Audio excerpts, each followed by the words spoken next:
Hello everyone, welcome to a class of financial accounting. Topic is going on buyback of share. Today is sum number 12, that means lecture number 11. Today we are going to start with when offer price is not given for buyback of share, यानी share का number भी नहीं रहेगा, वो तो अलग चीज़ है, और आपको यहाँ पे ऑफर प्राइस भी नॉट गिवन। इसके पहले वाले वर्किंग नोट में शेयर का नंबर तो नहीं था, मगर ऑफर प्राइस वो दे रहे थे आपको, मगर यहाँ पे आपको ऑफर प्राइस भी नहीं है, शेयर भी नहीं है। तो उस चीज़ को समझना है। प्रीवियस वीडियो आई बटन में चेक करें, डिस्क्रिप्शन में भी सारे लिंक है, वो भी चेक करें।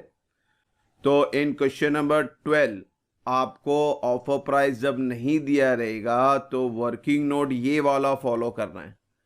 ऑफर प्राइस गिवन है तो वर्किंग नोट में माइनर चेंजेस है, बॉटम से चेंजेस है। आप देखेंगे पहला, दूसरा, तीसरा सेम ही है। पहला सोर्स है जिसमें रिजर्व सरप्लस है, फिर ओन फंड का 25%, फिर मिनिमम ओन फंड यानी own fund minus your debentures loan उसका 50%, ये यहाँ तक का सेम है। फोर्थ से चेंज होता है। फोर्थ में आपको सबसे पहले मिनिमम ऑफ 3 लेना, 1 2 3, इसमें से छोटा जो है वो लेंगे। फिर पेड अप इक्विटी जो भी रहेगा उसका 25% लेने का, उसको फिर नंबर ऑफ शेयर में कन्वर्ट करने का। तो ये अमाउंट, ये नंबर ऑफ शेयर हमको चाहिए रहता है, ये यहाँ से आएगा। और फिर इसका ऑफर प्राइस सिंपल है 4 डिवाइड बाय 5, यानी जो मिनिमम आया रहेगा वो लेना है, और जो आपका नंबर ऑफ शेयर रहेगा उसको सिंपली डिवाइड करना है, इसलिए लिखा है 4 डिवाइड बाय 5। तो इस तरह से ऑफर प्राइस भी आ जाएगा और नंबर ऑफ शेयर भी आ जाएगा। तो ये चीज़ को आपको समझना है, खाली बॉटम का 3 पार्ट आपको चेंज करना है पहले वाले के हिसाब से। तो अब सम देख लेते हैं। क्वेश्चन नंबर 12 है, बैलेंस शीट है हमारे पास, शेयर कैपिटल में इक्विटी है 2005, यहाँ पे भी 0 याद रखें, आगे 3 0 है सबके, तो वो चीज़ को जहन में रखना आपको। यानी आओ फिलहाल तो कंसीडर करते 2500 है, और अगर 2500 को मैं 10 से डिवाइड करूँगा तो मेरा 250 नंबर ऑफ शेयर आएगा। और ये पेड अप है, कोई इन्फॉर्मेशन नहीं है अनपेड वगैरह, तो वी हैव टू अज्यूम कि ये फुल्ली पेड अप है, क्योंकि हमें बायबैक में फुल्ली पेड अप ही चाहिए। और प्रेफरेंस शेयर वगैरह नहीं है। रिजर्व में 2 नाम है, लोन में 1 है, करंट लाइबिलिटी में 2 है, फिक्स एसेट्स है, करंट एसेट्स है। Current asset 3500 including bank balance 1500, तो 1500 करंट एसेट्स है, और जो बच गया 2000 वो आपका अदर करंट एसेट है। फिर लोन एंड एडवांस भी दिया हुआ, ये सारे करंट एसेट्स हैं। keeping in view all legal requirement, a certain maximum number of equity share that can buy back, तो यहाँ नंबर ही नहीं दिया। और फिर है the maximum price it can offer, तो शेयर भी नहीं दिया हुआ है, ऑफर प्राइस भी नहीं दिया हुआ है, तो दोनों ही ढूंढना है हमें, वर्किंग नोट के हेल्प से ढूंढेंगे। और उनका क्वेश्चन है जनरेटिव बनाइए, बैलेंस शीट बनाइए आफ्टर बाई बैक। ठीक है, होप सो क्वेश्चन क्लियर होगा। तो पहले हम लोग वर्किंग नोट से नंबर ऑफ शेयर ढूंढेंगे, ऑफर प्राइस ढूंढेंगे, फिर जर्नल एंट्री, फिर नोट टू अकाउंट, और लास्ट में बैलेंस शीट। तो पहले आप बच्चों वर्किंग नोट ड्रॉ करेंगे, फॉर्मेट याद होना चाहिए। सबसे पहले सोर्स है, सोर्स में सारे रिजर्व सरप्लस ले लो, दोनों नाम है, दोनों नाम लिख लेते हैं, प्लस कर लें। देन नेक्स्ट सेकेंड नंबर में है 25% of own fund. Own fund में आपको ध्यान देना, इक्विटी और प्रेफरेंस रहेगा तो दोनों कंसिडर करना। And your total reserve, total reserve जो हमने ऑलरेडी निकाला हुआ है, तो पहले ये ले लेते हैं, फिर इक्विटी प्रेफरेंस जो भी रहेगा लेना। यहाँ पे इक्विटी है 2500 और भी फुल्ली पेड अप लेना है। अब दोनों को प्लस करते हैं, ओन फंड आया, अब इसका 25% निकालना है, तो इट कम्स टू 1250। तो सेकेंड नंबर में ये आया हमारा।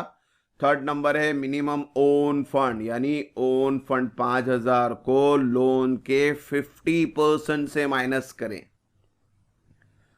तो ओन फंड है 5000 और लोन है हमारा 2500, और 2500 नहीं लेना, उसका 50% लेना, तो दोनों माइनस करें, इट कम्स टू 3750। 3 नंबर आया।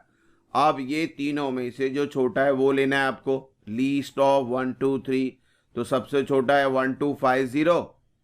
अब हमारा फाइनल स्टेज है कि भाई नंबर ऑफ शेयर में कन्वर्ट करना है पहले, तो 25% of paid up equity 2500 paid up equity है, इसका 25% 625 आया।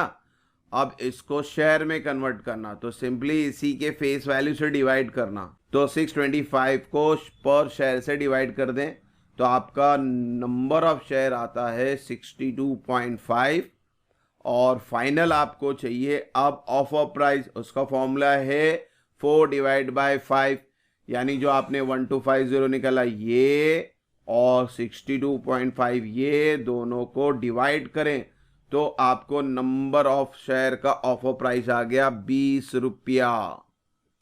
इस चीज को समझना है यहाँ पे। और वर्किंग नोट बना रहे हैं यह वाला, तो ऑफर प्राइस गिवन या नॉट गिवन, ये वर्किंग नोट बनाने के बाद आपको हमेशा देखना है कि ऑफर प्राइस प्रीमियम पे है या पार पे।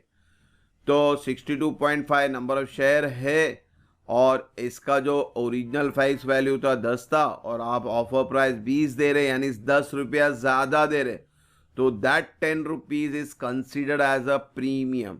इस चीज़ को हमेशा हर समय समझना, यानी ये बाईबैक एट प्रीमियम है, इक्विटी शेयर में 10 जाएगा, प्रीमियम में 10 जाएगा। क्योंकि बच्चों हमारी मेन एंट्री तो 3 है, पेबल, सोर्स, पेड। तो जो पेबल में बताएंगे तो आपको विथ प्रीमियम बताना है।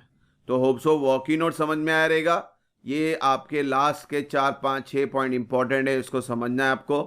अब इसके बाद बनाते हैं हम लोग इसकी जर्नल एंट्री। तो चलते हैं जर्नल एंट्री की तरफ बच्चों। तो बच्चों जर्नल एंट्री में सबसे पहले हमारा पेबल, क्योंकि और कोई एडजस्टमेंट चेक करना है हमेशा, कोई एसेट सोल्ड है, इशू है, तो नॉर्मली ये वाले वर्किंग नोट में ऐसा कोई एडजस्टमेंट नहीं आता, directly we have to pass the entry for payable. तो equity share capital premium to holder, ये एंट्री हमेशा 12वां समय सेम एंट्री आ रही है, इसको याद रखें। तो नंबर ऑफ शेयर हमने निकाला 62.5 और इसका जो फेस वैल्यू बता रहा है 10 और प्रीमियम भी हमने निकाला 10, यानी 62.5 into 10 again 62.5 into 10 and your total amount to be payable to the holder is 1250। फिर सेकेंड एंट्री आती है सोर्स की, पैसा जमा करे, 625 का भी पैसा जमा करना है अलग से, प्रीमियम का भी पैसा जमा करना है अलग से। पहला 625 को हम रिजर्व में आते तो जनरल रिजर्व से जमा करेंगे, तो general reserve to CRR, CRR एक पिगी बैंक है, वहां जमा करना होता हमको पैसा for your equity share capital. तो जमा हो गया, अच्छी बात है। अब प्रीमियम की बात करते हैं, प्रीमियम के लिए सिक्योरिटी प्रीमियम यूज करना, तो यहाँ पे 500 रुपया ही है सिक्योरिटी प्रीमियम। तो बचा हुआ या क्योंकि 625 देना है तो बचा हुआ कितना है 125, वो आपको जनरल रिजर्व से लेना है and this way your total premium is 625। तो दोनों का अरेंजमेंट हो गया। अब फाइनली दोनों को पेड कर दो, होल्डर टू बैंक 1250। अब इसी के बेस पे हम बनाएंगे बैलेंस शीट और बैलेंस शीट में सबसे पहले आपको नोट टू अकाउंट बनाना है, ठीक है। नोट टू अकाउंट में जा रहे हैं तो ये चीज़ जहन में रखना। देखो अभी बच्चों यहाँ पे हमारे पास 250 शेयर है, 250 शेयर में आपने 62.5 बाईबैक कर लिया है, तो अब बैलेंस कितना बचा है इसको जहन में रखना, क्योंकि न्यू बैलेंस शीट में तो बचे हुए शेयर बताना है हमें, तो वो ध्यान में रखना है आपको। तो अब चलते हैं हम लोग, हमारा पहले नोट टू बनाएंगे फिर बैलेंस शीट बना लेते हैं। तो नोट टू में सबसे पहले आपका शेयर कैपिटल, इक्विटी शेयर, ये चीज़ आपको ध्यान में रखनी है। फिर से बता रहा हूँ, 250 बताया था मैंने, 250 में से 62.5 माइनस किए तो हमारे पास शेयर बच रहा है 187.5 और उसको उसी के फेस वैल्यू से मल्टीप्लाई कर दें तो 1875 आया आपका फिगर। और एक चीज़ फिर से बोल रहा हूँ, ध्यान देना, क्वेश्चन में 00 दिया था ऊपर, तो आपको हर जगह 30 लिखना है, वरना फिर 30 डाल के सम करना पड़ेगा आपको, तो लंबा कैलकुलेशन हो जाता है। तो ये अच्छी बात है अगर ऊपर हेडिंग में 0 दे रहा है, यानी सबके आगे 30 है।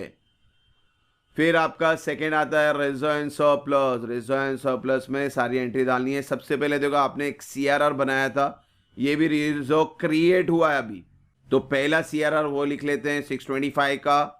फिर आपके सम में 2 रिजर्व है, general reserve, security premium. Security premium 500 में से 500 पूरा दे दिया आपने, ये क्वेश्चन है, ये एडजस्टमेंट है, इसको समझे। तो 500 में से 500 आपने प्रीमियम के लिए यूज कर लिया, तो आपका सिक्योरिटी प्रीमियम नील हो गया। और जनरल रिजर्व 2000 है और उसका इस्तेमाल 2 बार हुआ है, यानी दोनों माइनस करना है, डेबिट वाला माइनस। तो 625 और 125 दोनों ही माइनस करेंगे और आपका रिजर्व आ गया 1250 and total reserve and surplus comes to 1875। और नोट 2 में देखना है, देखो डिबेंचर सिंगल है तो इसके लिए नोट 2 बनाने की जरूरत नहीं, सिंगल के लिए नोट 2 मत बनाइए, डबल ट्रिपल रहेगा तो आप एंट्री पास करिए। जैसे करंट लायबिलिटी, आप करंट लायबिलिटी में 2 एंट्रियां हैं, तो 2 एंट्रियां हैं तो आप इसके लिए नोट 2 अकाउंट बना सकते हैं। एंड दोनों ही ट्रेड पेबल की हेडिंग है, तो क्रेडिटर बिल्स पेबल दोनों लिख के प्लस करें 2000। उसी तरह से एसेट्स की एक एंट्री है, इन्वेस्टमेंट की एक एंट्री है, तो नोट 2 की ज़रूरत नहीं है। हाँ, करंट एसेट ध्यान में देना है आपको, क्योंकि बैंक हमारे पास है 1500 और बैंक से पैसा गया 1250, तो cash and cash equivalent wording याद रखना है आपको। तो cash and cash equivalent question में 1500 है और हमें माइनस करना, पैसा जा रहा है ना, तो माइनस कर लेते हैं 1250, टोटल कम्स टू 250। अब बच्चों इसी के बेस पे हम बनाएंगे हमारा बैलेंस शीट। बैलेंस शीट के लिए नोट 2 चाहिए और पुराने क्वेश्चन चाहिए। तो सबसे पहले बैलेंस शीट का फॉर्मेट आपको याद होना चाहिए। इक्विटीज एंड लायबिलिटी, पहला आता है शेयर होल्डर फंड, इसके अंदर आएगा शेयर कैपिटल 1875, नोट नंबर ध्यान से डालें। Then the second part is reserve and surplus, again 1875। फिर आपका आता है नॉन करंट लायबिलिटी, उसके अंदर एक ही एंट्री थी बच्चों डिबेंचर की 2500, तो ब्रैकेट में डिटेल बता दे लॉन्ग टर्म बोरोइंग आपका। फिर थर्ड पार्ट है आपका करंट लायबिलिटी, उसके लिए हमने नोट 2 बनाया था ट्रेड पेबल का 2000। नोट 3 लिखते जाएं ध्यान से, तीनों हो गए लायबिलिटी के, प्लस कर दो पूरा फिगर, तो आपका टैली फिगर आता है 8250। सेम वे एसेट्स बनाएंगे बच्चों, एसेट्स में 2 ही पार्ट है, non current asset, current asset.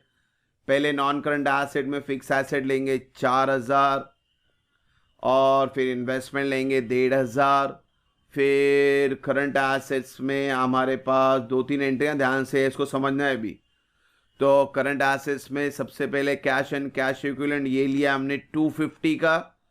अब यहाँ पे देखो अदर करंट एसेट भी है, लोन एंड एडवांस भी है। अदर करंट एसेट कितना है बच्चों 2000, तो शॉर्ट टर्म लोन एडवांस 500 ये लिखना है और अदर करंट एसेट 2000। कैसे आया उसको समझे बच्चों, 3.5 में से 1.5 निकल गया बैंक का, तो बचा 2000, तो ये चीज़ आपको समझनी है।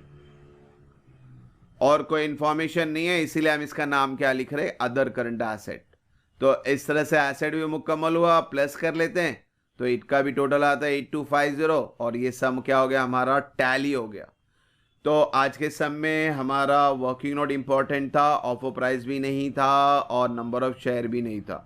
तो वर्किंग नोट ड्रॉ करें, फिर जर्नल है, फिर नोट 2 है और फिर बैलेंस शीट है। तो होप सो बच्चों क्वेश्चन नंबर 12 क्लियर होगा। इंशाल्लाह एक सम और करेंगे, क्वेश्चन नंबर 13, और जिसमें ऑफर प्राइस नहीं दिया रहेगा, और उसके बाद फिर हमारा कॉस्ट शीट पे हम जाएंगे, ओवरहेड्स का टॉपिक कंटिन्यू करेंगे। ठीक है बच्चों, होप सो यहाँ तक कोई डाउट नहीं है। इंशाल्लाह नेक्स्ट वीडियो में जल्दी मिलेंगे। Thank you for watching the video. God bless you.